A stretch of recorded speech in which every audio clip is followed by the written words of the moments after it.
Quinn Lemley with Secrets of the Stage, where we pull back the curtains and we talk to producers and entrepreneurs and creators about the process of creating. And today I am so excited and honored to have Pat Addiss, a legendary Broadway producer and woman extraordinaire. And Pat, I'm so thrilled you're here. You're my PR person. I am your PR person. Well, I just think you are awesome. And Thank you. I mean, you have a Broadway show that's opening in October. Previews. I do indeed. I'm very excited about it. It's Harmony. It's Barry Manilow's Harmony. At the Barrymore Theater. Right. Barry at the Barrymore. Yes. And it's quite extraordinary. I saw it down in Folksbian, downtown, and I just had to produce it. And Warren Carlisle is the director-choreographer, and he was my choreographer-director on A Christmas Story. Which I saw 3 times. I loved it. I love it too. Perfect. It was. That's a show that I could see over and over and over again. I did. I'm sure over you did. Over and over again. Oh, that's wonderful. Tell them about the premise of producing. But first, let's promote your show, Harmony. Barry Manilow is an extraordinary person. Mm-hmm. He's 80 years old and still can sing. I mean, really sing. Mm-hmm. He has a following that you cannot imagine. Mm-hmm. He played 4 sold-out performances at Radio City Music Hall. Wow, how many seats is Radio City? I don't know, like 10,000. I don't know. I saw Osnivore there. I was way up in the, you know, and for a performer like that to be able to sell out Radio City is incredible. 4 times, and wow. Then he could have sold it out 10 more times. The audiences love him, and it's an interesting audience. It's not just old people. It's young people, old people, wealthy people, poor people. I mean, it's a very mixed audience. Well, tell the premise of the story so people know. Harmony? Yeah. Well, it's about the comedian harmonists who were a very, very popular group all over Europe. Mm-hmm. And they were amazing, and they were very well known. They did lots and lots of records, but they were just the most amazing group. Mm-hmm. And harmony is a very difficult thing, and they were just the best in the business. Wow. And they came and performed at Carnegie Hall, and they could have stayed in America. Why didn't they? Well, I guess they didn't realize that they were going to their deathbed. I mean, you know, they were German, and they thought they were German, and they got back, and Hitler. Very, very sad. Well, but it's an important story to be telling in today's times, I think. Oh, yes. There's such a rebirth of anti-Semitism, mm-hmm. and I think that it's very, I mean, not only is it a wonderful show that people can enjoy, but I also think it's a very important message. Mm-hmm. And for that, I'm very happy that I'm part of that message. That's so beautiful. It's going to be at the Barrymore Theater, and it opens November 13th. That's my lucky day. It's the address of the theater. Exactly what I'm learning. The address of the Barrymore Theater is 47th Street between Broadway and 8th Avenue. In New York City. Right? Yes. I know, we were discussing this earlier. People tell you things, but they don't tell you the address where you can get it or be there. Do they go to harmony.com, or where would they go to learn more about the show and to get tickets? Well, they could go, just Google Harmony and they'll get it. How did you become a producer? Your journey. My journey started many, many years ago when I was 3 years old and discovered by John Robert Powers. To be a model. That's like a dream come true story. And I mean, I looked like the quintessential Best girl. You didn't come from New York, but Best was a famous department store in New York City. Oh. And they did the haircuts there, and all the little girls had bangs and straight hair. I had that. Oh, you had yes, the I did. But mine was, I had mine done in Chicago. Well, same idea. Yeah. Anyway, we must have had the same mother. The same mother, right? I did a show when I was very young, Prologue to Glory. I have no idea anything in my part. but I had the most amazing costume, and I learned how to jump rope in the alleyway of the theater with a cable. Oh my God. So you didn't miss. Right. I learned how to really jump rope in a hurry. Oh my gosh. And from then I did several shows. I gave everything up to go to college. I went to Finch College and majored in costume design and merchandising. I was reading that. I had no idea that you, merchandise I could understand, but costume design, I was like. It's the first thing I notice when the curtain goes up at the costuming, and it drives me crazy when colors fight, particularly in ballet or dance, when the colors don't exactly work together. It really annoys me. I know, So I know. It's I look at costumes immediately. I almost went to Hollywood. Thank goodness I didn't.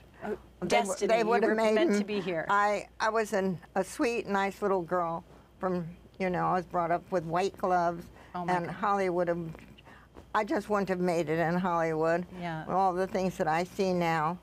Well, I tell Rita Hayworth's story in The Right. Heat Is On, and I love the Rita Hayworth story. Thank you. It's so amazing. I had no idea about her story. I hope everybody can come oh, I see hope it. so. Yes, it's The Heat Is On. Rita Hayworth, The Heat Is On. We have two more. We have two more performances in New York City at Don't Tell Mama on the October 23rd and November 20th, and then we take it on the road. I go to North Carolina, and I'll be in a theater. I cannot wait to be back in a theater. And then you're going to London. And then I go to London over Valentine's Day weekend at the Pheasantry. So you can go to QuinnLemley.com to get tickets, and Don't Tell Mamas, you can get tickets at Don'tTellMamaNYC.com. I have a friend coming to see the show who I hope will put it in his theater. And then what? Well, then I went to college, graduated in honors in costume design and merchandising, and I quit to do a TV show. I was in love with my husband. He was in the service, and when he came home on leave, we got married, and then it's I so went romantic. off. Yeah, it was. Oh, and my then goodness. I wound up having 3 kids, which was all I wanted was to have 6 children, 5 of my own, and 1 adopted. Of And course. did that happen? Well, watch out what you wish for. But I say that in the show. But then I went to Paris. A friend of mine from college insisted I come, and I was reborn. And I came back.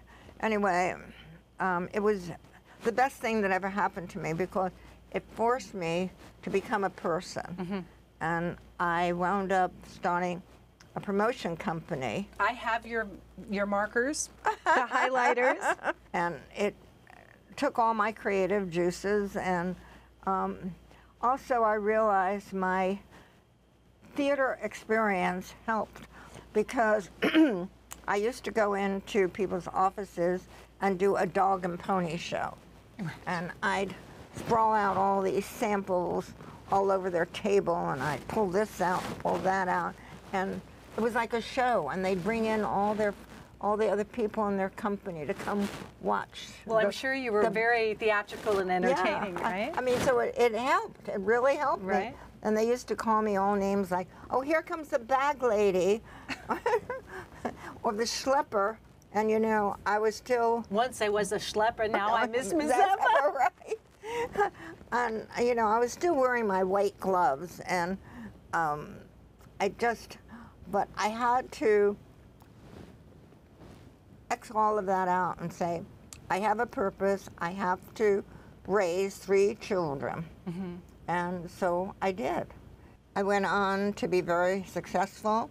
I had some wonderful clients, all corporate clients, from Chase Manhattan Bank to Purina dog food. I mean, I've done a lot of Purina commercials. Right. Woof, woof. I mean, I had all kinds of clients, and it was wonderful. My clients were really good to me. When you said you wanted to become a Broadway producer, was it your clients in your corporate life that helped you? After working for 30 years, I gave the company to my daughter, who still runs it out of Virginia. All right. And what's the name of the company? Let's plug Pat Addiss. Pat Addiss. Enterprises. Enterprises. And she runs it out of Virginia. And I was very happy to give her the company because she was a lawyer who wanted to spend more time with her son, and I wanted to produce. So I decided to give all the money I made back into the theater. Wonderful. And became a producer. What does it entail to be a producer? How does it work?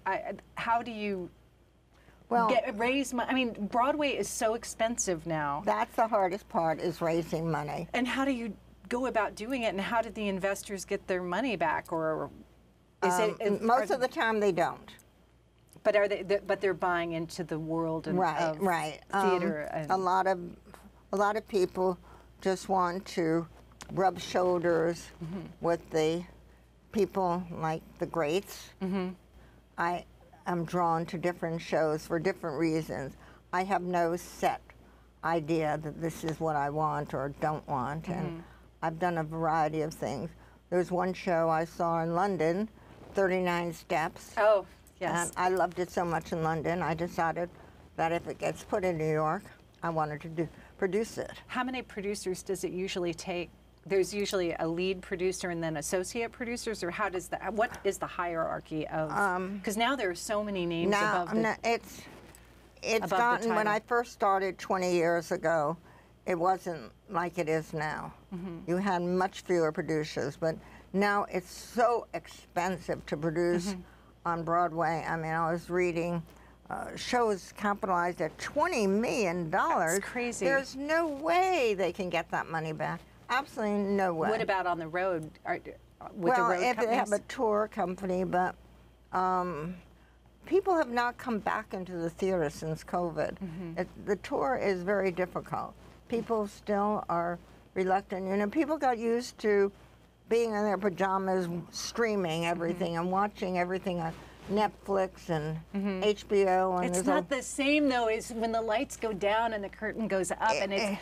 Yeah, that's the way you and I feel, but a lot of people don't feel that way. And so theater was not their most important thing. Producing is very tough, and getting a good team together. When you're just part of a team that's already in place, you're just putting money into a show with very little input. At what point do you have the input? Well, when I first started out, it was very different, and we had meetings, and we were all at the meeting, and we all had the input of how we did the ads and everything.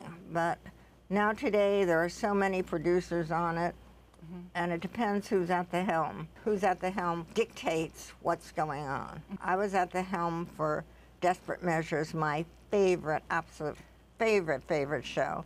It's still playing around the country. That's wonderful. It's an adorable musical that you have everybody loves. 3 Tonys, right? Yeah.